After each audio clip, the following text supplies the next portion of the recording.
Holy moly, Batman, it's nothing but spoilers. Welcome to the channel, I'm Hayes, I talk movies all day, so subscribe right now if you want to be entertained. And today, I want to do something just a little bit different. So I spend a lot of time on this channel nitpicking movies and taking the piss out of movies and hopefully making a few good points along the way about those movies too. Even some of my most favourite films ever made, I've told you why they can still be trash, because truth be told, it's fun for me to make jokes about plot holes and movie mistakes and things that just don't quite add up.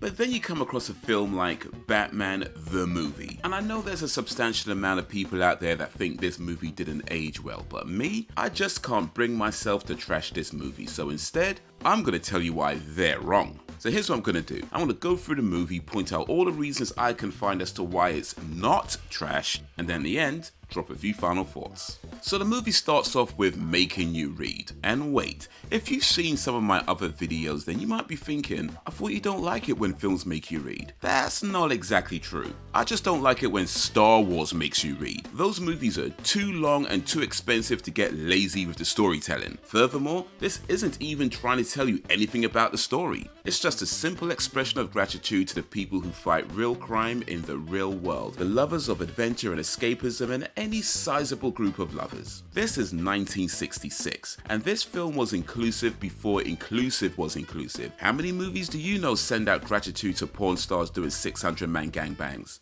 I'll wait. Truth say though, I'm gonna have to deduct points for that James Bond rip-off of an opening. Nah, Batman don't need to be copying no one. So now the narrator tells us that there is a yacht carrying new technology to Gotham, and that Bruce Wayne and Dick Grayson gotta get back to Wayne Manor urgently because an anonymous call said that the yacht was in danger. But let me say this, you probably noticed that Bruce and Dick look like different people when they're driving on the highway versus when they pull up at the manor. And I know, haters are gonna say that the camera operator got too close to the stand-in actors, but obviously, what's really happening is that because they're driving really fast, they're both pulling faces so that they're not immediately recognizable. That way, nobody knows it was millionaire Bruce Wayne and his youthful ward Dick Grayson driving over the speed limit. But anyway, here's the thing. Even though they have to move quickly, both Dick and Bruce still wave hello to Alfred and Aunt Harriet, because there is always enough time for good manners. And do you know why they have enough time for good manners? Because they have an instant costume changer. Now let's think about how useful that is for a second. You can literally change costumes in an instant while sliding down a pole. And in the 57 years since this film, no other live action Batman has ever had a piece of technology that was as advanced or indeed as useful as an instant costume changer.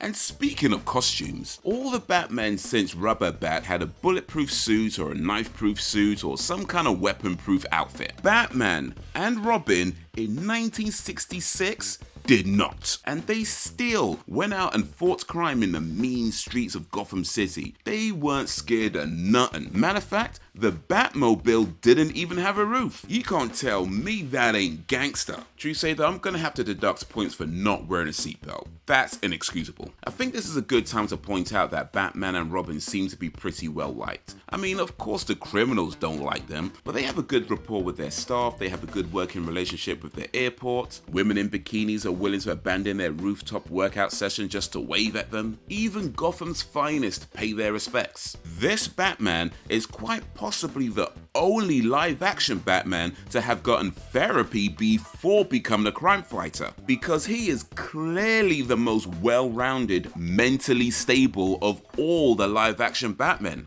He did things the right way. These guys are real heroes. Notice how Robin picks up the bat thingy machine, but from this shot, it's not there. And Robin kinda looks a bit older, Batman definitely looks a lot skinnier, and then everything is back to normal. Now haters are gonna say it's a continuity error with the stunt doubles, but obviously it's a space-time ripple effect caused by the Flash when he went back in time to warn Bruce in an alternate future, because even in 1966 they were laying the groundwork for a connected multiverse. Now let's keep it all the way real. This scene right here, less than 10 minutes into the film, is what solidifies Adam West as the greatest live action Batman ever. As mentioned before, his suit isn't made from some special armor, titanium, Kevlar, whatever, no. Yet, this man got bitten by a shark with nothing to protect him but thin spandex and leg muscles. And he didn't scream, he didn't cry, he just beat the thing repeatedly until Robin could hand over the shark repellent bat spray. Now think about this, the Dark Bat got his back broke by some guy's knee. And he was out of action for how long? Batman got attacked by a shark and then right afterwards climbs back up a ladder, flies a helicopter back to land, and then walks into a press conference where he's standing up answering questions. And then Justice Bat, with all his protection, is still like, I think something is bleeding. Anyway, here's an example of why Batman might be so well liked. He knew this reporter's name and workplace. He also knew this reporter's name and workplace. This is 1966. Batman was breaking down racial barriers in 1966. What did Twilight Bat do? Spend 3 hours messing around with an internet troll? True say though, I'm gonna have to deduct points for saying, please, no more questions about that ship. Because one, it wasn't a ship, it was a yacht. And B, Mr. Stanley wasn't asking about the yacht, he was asking about Commodore Schmidlap. But to be fair, Batman just got done fighting a shark in an ocean, so maybe his ears were still a little bit waterlogged. But which one? Which ones? But wait, it happened at sea. That exploding shark was pulling my leg. All adds up to a sinister riddle.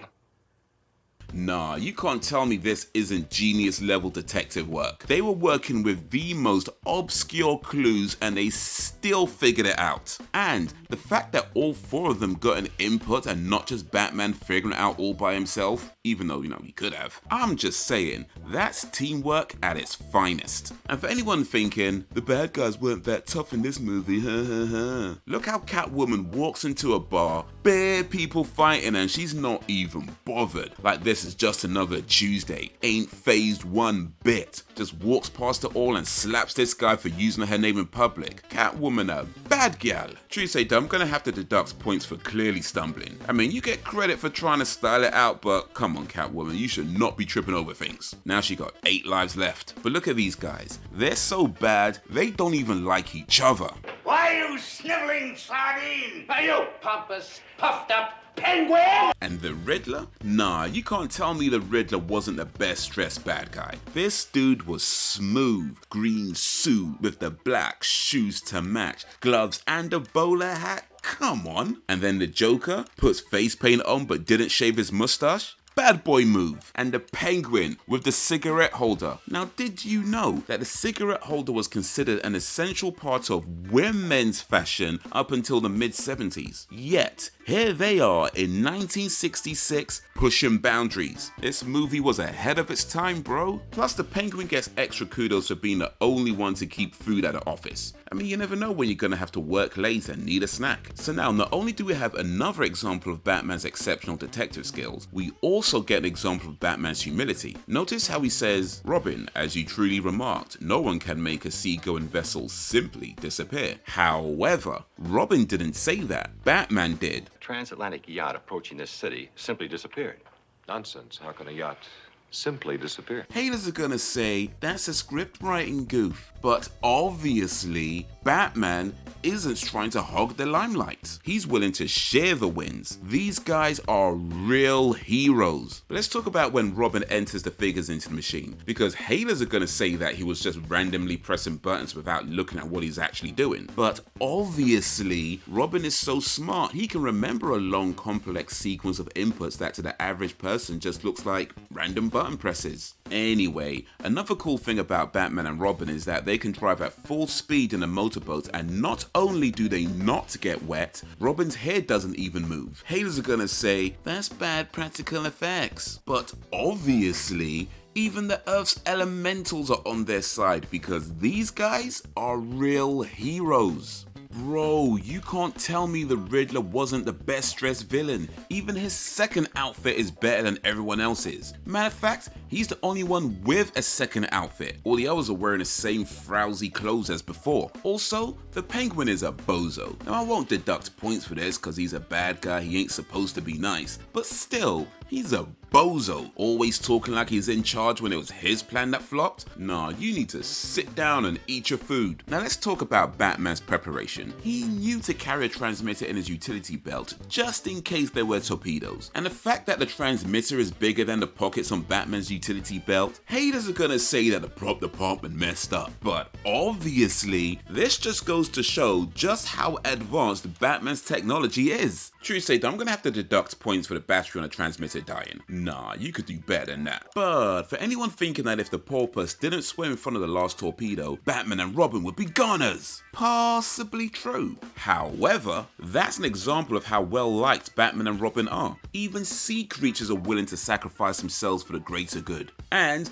Batman did not miss the opportunity to show his gratitude. So here's something interesting. If you search Fangschleister on Google, the top result is Admiral Fangschleister's assistant, who has far fewer lines and screen time than Admiral Fangschleister. Honestly though, I ain't even surprised. Okay, I promise this is the last time I'm gonna comment on the Riddler's outfit, but look how the inside of the blazer matches the back of the waistcoat. Nah, you can't tell me the Riddler wasn't the best dressed villain. Batman's weakness is women. Catwoman specifically. But hey, if you're gonna have a weakness, it's probably one of the better ones to have. But look how Batman allows himself to be happy. He got that little pep in his step, that little glide in his stride. Batman ain't afraid to express his feelings through body language. And even on the days he maintains eye contact and courteous behavior that behooves a gentleman of his stature. And look at his hand when they're dancing. That's how you avoid your name trending on Twitter with a Me Too hashtag. True say though, I'm gonna have to deduct points for Robin and Alfred following him in the Batmobile. I mean, I know Batman said they should keep an eye on him and Miss Kitka, but dude, you are so bait right now. And these guys who started walking as soon as the camera cut in? Haters are gonna say that the director called for the background action to start at the same time as the foreground action instead of getting the AD to start the background action before the foreground action to create a more seamless transition. But obviously, they were just in awe of millionaire Bruce Wayne being such a gentleman, and everybody likes horses, and they probably saw the Batmobile at the corner of their eye, so yeah. Anyway, I like that Robin turns off the monitor when things get a little too intimate. It is the decent thing to do, and even though Bruce has clearly never kissed a woman before, they gotta trust that he can otherwise handle the situation. This scene is subtly brilliant, because haters are gonna say that they use prop toys because they didn't have the technical ability to use a stunt team or special effects, but obviously what they were really doing is showing that the Joker can indeed perform magic. So here's the thing about this scene. Bruce knows he can't go all out because that might raise suspicions as to why a poor little rich kid can fight so well. So he has to pull his punches, which is why it looks like he's missing. The thing is, however, he is Batman, and as such, even though his fists don't connect, the wind his movement generates is still enough to knock people down. And as for Miss Kitka watching on, Bruce is clearly very aware of her position and is able to come at the bad guys from angles that means that she can't tell what's going on. And speaking of angles, Bruce is clearly dodging the bad guys' punches, but is making it seem like he's being hit by fading contact and making punch sounds. Yes, that is Bruce making punch sounds, because he's Batman. Haters are gonna say it's bad choreography, but obviously, right now Bruce is only pretending to be knocked out so he can secretly listen. And with that, perhaps the one mistake Bruce made was waking up too early, which is the only reason Catwoman's ruse stayed intact. That dick slide was so smooth.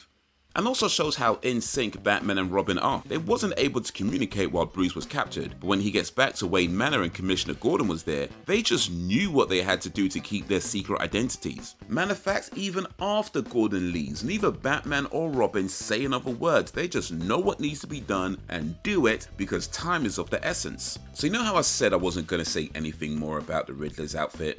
Yeah, I lied. But bro, look at those shoes. Do you have any idea how confident you'd have to be to pull that off? You can't tell me the Riddler wasn't the best dressed villain. Come on now. True say though, I'm gonna have to deduct points for the Penguin telling Catwoman to get a dustpan and sweep up. I mean, I know the Penguin's been a bossy bitch throughout the movie. I'm just saying, of all the things he could have told her to do, he went with, go clean up the mess I made.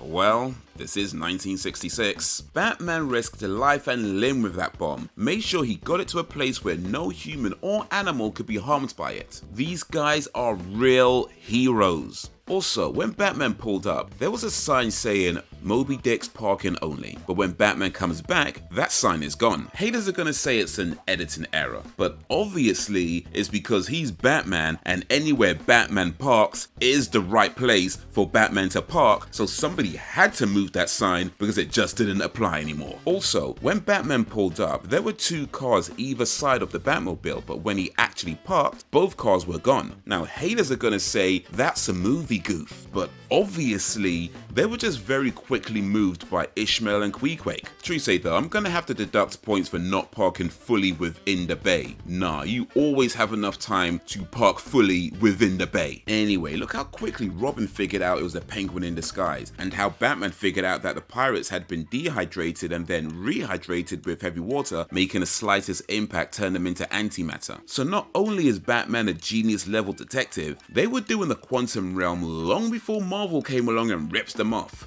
Swallow this pill. True say, I'm gonna have to deduct points for that one. I ain't even gonna say why. You already know. The Riddler was right to fire the riddle missile, but that said, really should be coming up with better riddles, cause these ones are way too easy for Batman and Robin. Luckily, we're in tip-top condition. It'll be faster if we run.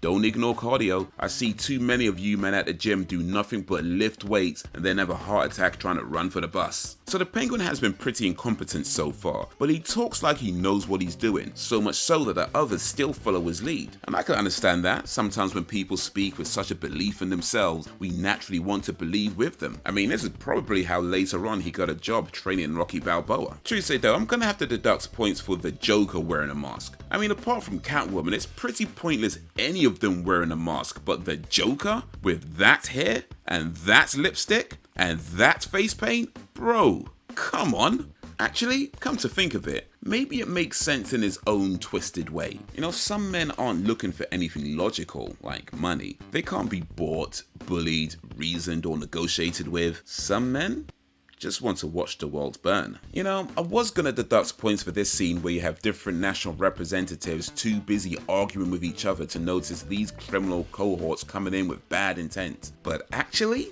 it's a pretty accurate prediction of the future. This is probably the greatest movie fight scene ever. Because this isn't just super criminals versus Bruce Wayne. This is super criminals versus Batman and Robin. And everyone is bringing their A game. Even the flunkies are throwing punches so hard, words appear on the screen. And just one more thing about Riddler's outfit. This guy fell whole body into the ocean, but still made the effort to make sure his suit was fully dry and his hair was combed neat before getting back into the fight. Haters are gonna say somebody forgot to make sure he stays wet for the multiple takes, but obviously the Riddler is just very particular about his appearance. And also Batman fighting while holding a cat. Bon voyage, Pussy.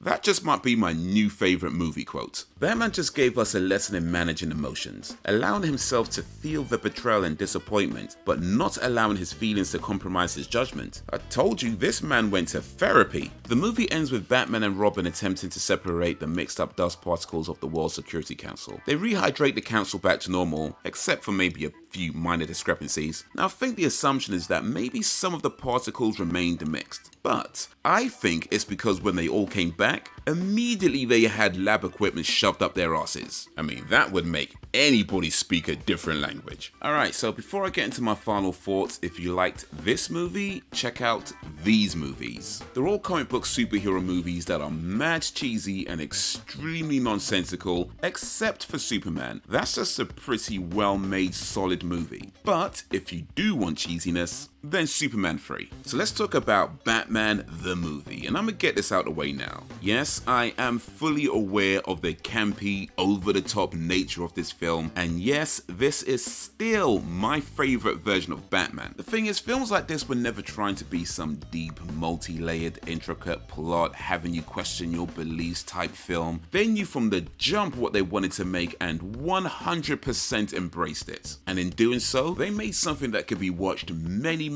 years later and be enjoyed by a whole new generation. You see, this is from a time when the bad guys were bad and the good guys were good. Well, mostly good. Batman and Robin are technically liars. And although that's a very oversimplistic notion by today's standards of heroes and villains, it's something that I think every now and then is still needed. Right now, just about every movie has a complicated villain and a morally ambiguous hero, which is great because these help us to think more deeply about how we live, about the social and political ramifications of our actions, about the way we treat people in a world with an ever-increasing population, and how the things that served us well before might be the same things that are causing problems now. These are all important things to think about, and movies can and have been a part of how we express these thoughts. But once you've gotten used to seeing that in films, watching a movie like Batman the movie kind of feels like a reminder of why we go through all that we do in the first place, as in it's just fun to watch. Like it says in the opening, pure escapism and unadulterated entertainment. It is just fun to watch. Well, maybe not quite just fun. Whereas a lot of films might be trying to be serious but end up being unintentionally silly, Batman the movie was trying to be silly but perhaps at times was unintentionally serious. Or maybe it wasn't unintentional, but we had a warning about the dangers of alcohol abuse, a message about keeping fit, and a reminder that everyone, no matter what their social or economic situation is